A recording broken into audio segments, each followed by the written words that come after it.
ಏನಪ್ಪ ಆಗ್ತೀಯಾ?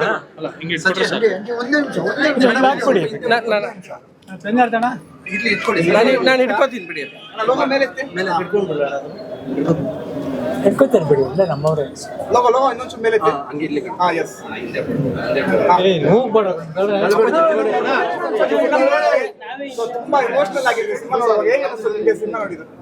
ಅಪ್ಪಾಜಿ, ನಾನು ನನ್ನ ಮಗನ ಸಿನಿಮಾ ಬಗ್ಗೆ ಮಾತಾಡಿದ್ರೆ ಅದು ಆಡಂಬರನೂ ಸ್ವಾರ್ಥ ಆಗುತ್ತೆ. ನೀವುಗಳ ಒಂದು ಪಿಕ್ಚರ್ ನೋಡಿ ಚೆನ್ನಾಗಿ ಮಾತಾಡಿದ್ರೆ ನನ್ನ ಕಿವಿಗೆ ಬಿದ್ದರೆ ಅದು ನನ್ನ ಆತ್ಮಕ್ಕೆ ಸಂತೋಷ ಆಗುತ್ತೆ. ಪಿಕ್ಚರ್ ತುಂಬಾ ಚೆನ್ನಾಗಿತ್ತು. ಯಾಕಂದ್ರೆ ನಾನು ಮಾತಾಡಿದ್ರೆ ನನಗೆ ನನ್ನ ಮಗ ಹೇಗೆ ಮಾಡಿ, ನನ್ನ ತಮ್ಮ ಹೇಗೆ ಮಾಡಿದ್ರೆ ಇಷ್ಟ ಆಗುತ್ತೆ. ಬಟ್ ನೀವುಗಳು ಮಾತಾಡೋದನ್ನ ಕೇಳಿಬಿಟ್ರೆ ನನ್ನ ಹೃದಯ ತಣ್ಣಗಾಗುತ್ತೆ. ಈ ಮಧ್ಯೆ ವೈರಸ್ ಏನೋ ತುಂಬಾ ಪ್ರಾಬ್ಲಮ್ ಆಗ್ತಾ ಇದೆ ಪ್ರತಿ ಸಿನಿಮಾಗಳಿಗೂ. ಸೊ ಈ ಸಿನಿಮಾಗೂ ಸಹ ನಿನ್ನೆ ತುಂಬಾ ಪ್ರಾಬ್ಲಮ್ ಆಗಿದೆ. ಸೊ ಅದ್ರ ಬಗ್ಗೆ ಏನ್ ಹೇಳ್ತೀರಾ ಅಂತ? ನಾವು ಕೈ ಮುಗಿದು ಕೇಳ್ಕೊಂಡಾಯ್ತು, ಕಾಲಿಗೆ ಬಿದ್ದು ಕೇಳ್ಕೊಂಡಾಯ್ತು. ಇನ್ನೇನು ಮಾಡ್ಬೇಕು ಗೊತ್ತಾಗ್ತಿಲ್ಲ. ಸಿನಿಮಾ ಥಿಯೇಟ್ರಿಗೆ ಬಂದು ನೋಡಿ, ನಿರ್ಮಾಪಕರನ್ನ ಉಳಿಸಿ, ಕನ್ನಡ ಇಂಡಸ್ಟ್ರಿನ ಉಳಿಸಿ ಅಂತ ಕೇಳ್ಕೊತೀನಿ. ಮತ್ತೊಮ್ಮೆ ಎಲ್ಲರಿಗೂ ಕಾಲು ಬಿದ್ದು ಕೇಳ್ಕೊತೀನಿ. ಅಭಿಮಾನಿ ದೇವರುಗಳ ಜೊತೆ ಸಿನಿಮಾ ನೋಡಿದ್ರೆ ಎಷ್ಟು ಖುಷಿ ಅನ್ಸುತ್ತೆ?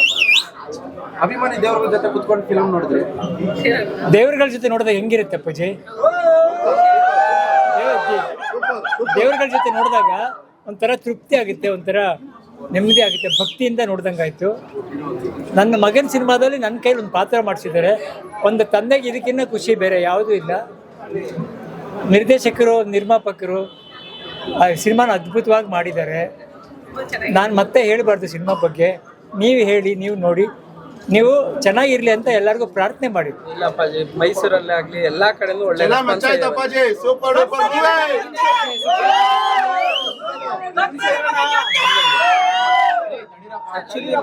ಕನ್ನಡ ಸಿನಿಮಾ ಚೆನ್ನಾಗಿ ಬರಲಿ ಅಂತ ಎಲ್ಲರೂ ಪ್ರಾರ್ಥನೆ ಮಾಡಿ. ಇದೇ ನೀವು ಕೊಡೋ ಆಶೀರ್ವಾದ ಪ್ರತಿಯೊಬ್ಬರಿಗೂ. ಅದೇ ನನ್ನ ಮಗನೂ ಇದ್ದಾನೆ. ಇನ್ನೊಂದು ಗುಡ್ ನ್ಯೂಸ್ ಏನಂದ್ರೆ, ನೆನ್ನೆ ರಾತ್ರಿ ಡಬ್ಬಿಂಗ್ ರೈಟ್ಸ್ ಕೇಳ್ಕೊಂಡು ಬಂದಿದ್ದು. ತೆಲುಗು, ತಮಿಳು, ಹಿಂದಿ ಎಲ್ಲ ಬಲ್ಲ ಕೇಳ್ತಾರಪ್ಪ. ಇದು ಕತೆ ಎಲ್ಲದಕ್ಕೂ ಶೂಟ್ ಆಗುತ್ತೆ. ಡಿಸೈಡ್ ಮಾಡ ಅಂತ ವೇಟ್ ಮಾಡ್ತಾರೆ. ಕನ್ನಡ ಚಿತ್ರರಂಗ ಚೆನ್ನಾಗಿ ಬೆಳೀತಾ ಇದೆ, ಅದ್ರ ಜೊತೆ ಇದು ಸೇರ್ಕೊಂಡಿದೆ. ಇಲ್ಲಿ ಸಚಿನ್ ಮತ್ತೆ ನಾಳೆಯಿಂದ ತುಂಬಾ ಕಡೆ ಸ್ಕ್ರೀನ್ಗಳನ್ನ ಜಾಸ್ತಿ ಮಾಡಿ ಅಂತ ಬರ್ತಾ ಇದೆ. ಆಸ್ ಎ ಪ್ರೊಡ್ಯೂಸರ್ ಆಗಿ ನಾನು ಒಳ್ಳೆ ಸಿನಿಮಾ ಮಾಡಿದ್ದೇನೆ. ಇದು ವರ್ಡ್ ಆಫ್ ಮೌತ್ ಆಗ್ತಿದೆ. ನಾವೇನೇ ಬಂದು ಹೇಳಿದ್ರು ಜನಕ್ಕೆ ಇಷ್ಟ ಆಗ್ಬೇಕದು. ನಾವು ನೋಡಿ ಅಂದ ತಕ್ಷಣ ಅವ್ರನ್ನ ನೋಡೋಕ್ಕಾಗಲ್ಲ, ಬಲವಂತ ಮಾಡೋಕ್ಕಾಗಲ್ಲ. ಇದು ವರ್ಡ್ ಆಫ್ ಮೌತ್ ಅಂದರೆ ಮೌತ್ ಪಬ್ಲಿಸಿಟಿ ಆಗಬೇಕು. ಜನಗಳಿಗೆ ಒಬ್ಬರಿಂದ ಒಬ್ರಿಗೆ ಹೋಗ್ಬೇಕು. ಈಗ ಒಂದು ನೋಡ್ತಾರೆ, ಅವ್ರದ್ದು 20 ಜನಕ್ಕೆ ಮೆಸೇಜ್ ಮಾಡ್ತಾರೆ, ಅದು ರೀಚ್ ಆದರೆ ಜನ ಬರ್ತಾರೆ. ನಾವುಗಳು ಹೇಳಿದರೆ ಬರ್ತಾರೆ ಅನ್ಕೋಬೇಡಿ.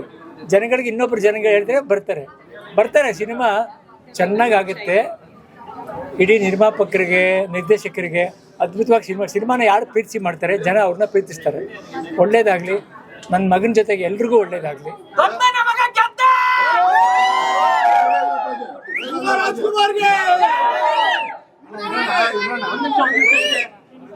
ಮತ್ತೆ ಮಾರ್ಚ್ 28ಕ್ಕೆ ಯುವ ಅವ್ರದ್ದು ಪಟ್ಟಾಭಿಷೇಕ. ಅಪ್ಪಾಜಿ, ಈ ತಿಂಗಳು ಇದನ್ನ ಸೌಂಡ್ ಮಾಡೋಣ, ಮುಂದಿನ ತಿಂಗಳು ಅದನ್ನ ಸೌಂಡ್ ಮಾಡೋಣ, ಅದು ಬಂದಾಗ ಮಾಡೋಣ.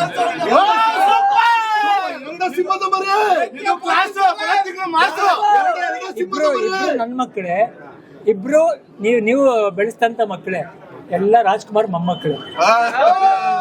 4 ವರ್ಷ ಆದ್ಮೇಲೆ ವಿನಯ್ ಸರ್ ಕಮ್ ಬ್ಯಾಕ್ ಆಗಿದ್ದಾರೆ. ಸೊ ಎಷ್ಟು ಖುಷಿ ಆಗುತ್ತೆ ಅಪ್ಪಾಜಿ. ತಂದೆಗೆ ಮಕ್ಕಳು ಹೆಂಗ್ ಬಂದ್ರು ಹೆಂಗಿದ್ರು ಖುಷಿನೇ. ನನಗೆ ಇನ್ನೂ ಮಗುನೇ ಅವನು.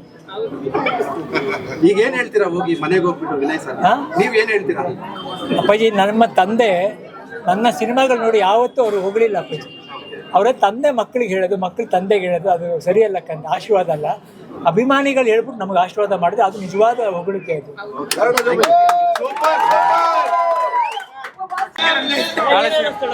ತುಂಬಾ ಚೆನ್ನಾಗಿದೆ.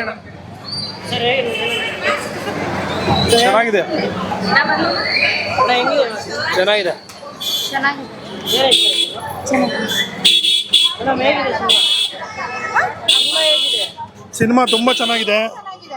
After long time Vinay Rajkumar ಅವರು ಆ್ಯಕ್ಟಿಂಗ್ ಇಂಪ್ರೂವ್ ಮಾಡ್ಕೊಂಡಿದ್ದಾರೆ. ತುಂಬ ಖುಷಿಯಾಗುತ್ತೆ. ಮತ್ತು ಇದೇ ಥರ ಒಳ್ಳೊಳ್ಳೆ ಫಿಲಮ್ ಬರಲಿ, ಸ್ವಲ್ಪ ಆ್ಯಕ್ಷನ್ಗಳು ಬೇಕು ಅಂತ ಅನಿಸುತ್ತೆ. ದಯವಿಟ್ಟು ಅವ್ರಿಗೆ ಹೆಂಗಾರ ಮಾಡಿ ಇದನ್ನು ರೀಚ್ ಮಾಡಿಸಿ ಅಂತ ಹೇಳಕ್ಕೆ ಇಷ್ಟಪಡ್ತೀನಿ ಸರ್. ಲವ್ ಸ್ಟೋರಿ ತುಂಬ ಚೆನ್ನಾಗಿ ಮಾಡಿದ್ದಾರೆ ಅವರು. ಖುಷಿ ಆಗುತ್ತೆ. Thank you. ಸರ್ ಮೂವಿ ತುಂಬ ಚೆನ್ನಾಗಿದೆ ಸರ್. ಇನ್ನೂ ಪ್ರಮೋಷನ್ ಆಗಬೇಕು, ಇನ್ನೂ ಜಾಸ್ತಿ ಜನ ನೋಡಬೇಕು. ತುಂಬ ಒಳ್ಳೆ ಕಂಟೆಂಟ್ ಮೂವಿ ಸರ್. ಸರ್ ಎಲ್ಲ ಇಷ್ಟ ಆಯಿತು ಸರ್. ಸುನಿ ಅವ್ರು ಸೂಪರಾಗಿ ಡೈರೆಕ್ಷನ್ ಮಾಡಿದ್ದಾರೆ. ಫಿಲಮ್ ಮಾತ್ರ ತುಂಬ ಚೆನ್ನಾಗಿದೆ, ತುಂಬ ರಿಫ್ರೆಶಿಂಗ್ ಆಗಿದೆ, ಸಖತ್ ಎಂಟರ್ಟೈನ್ಮೆಂಟ್ ಇತ್ತು. Thank you. ಥಿಯೇಟ್ರಿಗೆ ಬಂದು ನೋಡೋಕೆ ಹೇಳಿ ಎಲ್ಲರೂ. ತುಂಬ ಚೆನ್ನಾಗಿದೆ ಮೂವಿ, ಫ್ಯಾಮಿಲಿ ಜೊತೆ ಬರ್ಬೋದು.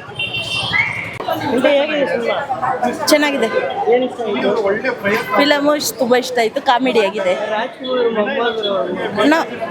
ಚೆನ್ನಾಗಿದೆ ಚೆನ್ನಾಗಿದೆ ಚೆನ್ನಾಗಿದೆ ಸೂಪರ್ ಆಗಿದೆ, ತುಂಬ ಚೆನ್ನಾಗಿದೆ ಮೂವಿ, ಸೂಪರ್ ಚೆನ್ನಾಗಿದೆ. ಸಿನಿಮಾ ನೋಡಬೇಕು ಅಂದ್ರೆ ಇಂಥ ಸಿನಿಮಾ ಬರಬೇಕು ಮತ್ತೆ ಯಾಕಂದ್ರೆ ವಿನಯ ರಾಜ್ಕುಮಾರ್ ಮತ್ತೆ ಬಂದಿದ್ದಾರೆ ತುಂಬ ಸೂಪರ್ ಡೂಪರ್ ಹಿಟ್ ಸಿನಿಮಾ ತಗೊಂಡು ಬಂದಿದ್ದಾರೆ. ಈ ಚಿತ್ರ ಗ್ಯಾರಂಟಿ ಪ್ರತಿಯೊಬ್ಬರು ನೋಡಲೇಬೇಕಾಗಿರ್ತಕ್ಕಂಥ ಚಿತ್ರ ಆಗಿರೋದ್ರಿಂದ ಪ್ರತಿಯೊಬ್ಬರು ನೋಡಿ. ಸಾಂಸಾರಿಕ ಚಿತ್ರ ಜೊತೆಗೆ ಅಣ್ಣ ಅವರು ಕಾಲದಿಂದ ನೋಡ್ತಾ ಇದ್ದೀವಿ, ಒಂದು ಕಾಲ ಇತ್ತು ಅಣ್ಣವ್ರ ಕಾಲ, ಆ ಕಾಲ ಮತ್ತೆ ಬರೋ ಥರ ಯುವರಾಜ್ ಕುಮಾರ್ ಅವರು ಮಾಡಿದ್ದಾರೆ.